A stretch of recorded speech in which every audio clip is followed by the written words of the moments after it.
ഇതൊക്കെ അവർ നേരത്തെ തന്നെ സ്വാംശീകരിച്ച് കഴിഞ്ഞിരിക്കും. ബിക്കോസ് എല്ലാം തന്നെ അവരുടെ വിരൽത്തുമ്പിൽ ഇന്ന് ലഭ്യമാണ്.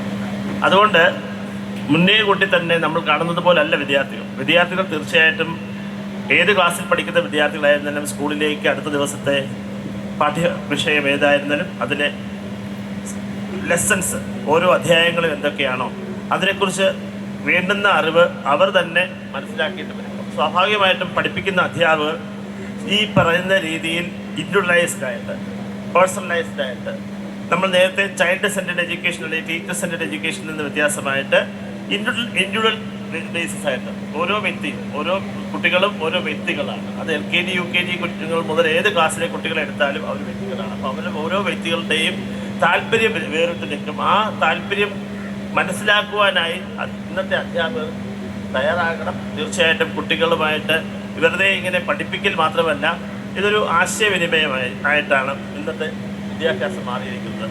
ഓരോ അധ്യാപിക അല്ലെങ്കിൽ അധ്യാപകൻ പഠിപ്പിക്കേണ്ട വിഷയങ്ങളെല്ലാം ഇങ്ങനെ വന്ന് ലെക്ചർ ചെയ്യുന്നതിന് പകരം എന്താണോ പഠിപ്പിക്കാൻ ഉദ്ദേശിക്കുന്ന പാഠഭാഗം അതിനെക്കുറിച്ച് ആശയവിനിമയം നടത്തുവാൻ തയ്യാറാകുമ്പോൾ കുട്ടികളിൽ നിന്ന് അവരുടേതായ ഒരുപാട് ആശയങ്ങൾ അധ്യാപകർക്ക് പുതിയ അറിവ് പോലെ നേടാൻ കഴിയും. അതിൻ്റെ ബേസ് ചെയ്തൊരു ചർച്ച ചെയ്ത രീതിയിൽ പാഠ്യരീതി മാറുന്നുണ്ട് എന്നുള്ളതാണ് മനസ്സിലാക്കുന്നത്.